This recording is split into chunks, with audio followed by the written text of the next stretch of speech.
My name is Patrick Sheehan, and I am a former IRS attorney. How do you cut a deal with the IRS? It's called an offer in compromise. An offer in compromise is where you cut a deal with the IRS. You may have heard of pennies on the dollar. That's what an offer in compromise refers to. An offer in compromise is based upon many different factors: your age, your health, your income, your assets, your liabilities. The IRS is going to look at a 99-year-old guy with a terminal illness far differently than someone who just graduated from medical school, for example. And so the IRS takes a look at your income and your expenses to see if you can pay the liability in full. If you can pay the liability in full, you're not eligible for an offer in compromise. If you can't ever pay the liability in full, then you are eligible for an offer in compromise.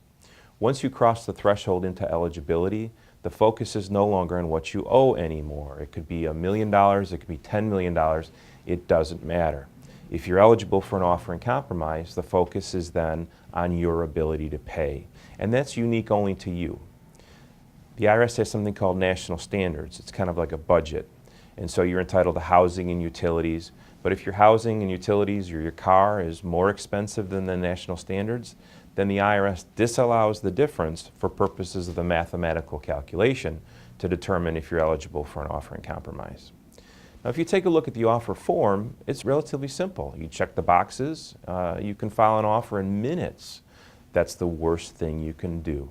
There's something called pre-offer planning, and so with all of our clients, we take a look at their income, their expenses. We make suggestions to them to make an offer in compromise more attractive to the IRS, and you will spend less money as a result. Once the offer in compromise is accepted, you're done. You don't owe the IRS any more money. But you do have to be careful because the terms and conditions of the offer require you to be a good taxpayer for 5 years. And so if you continue having tax problems in the future, the IRS is going to take the offer in compromise, tear it up into little bits like it never existed, and then the old liability springs back to life. When I worked at the IRS, I was the guy that said yes or no to all of the offers in compromise at the district council level. We've been doing offers here for about 21 years now, and we have a very, very successful program. So if you'd like to file an offer in compromise, come see us. We can help. Call us at 877-4-IRS-LAW. You'll actually talk to a real lawyer who will answer your questions immediately. Call 877-4-IRS-LAW. Or visit our website at 877-4IRSLaw.com. Call us before the IRS calls you.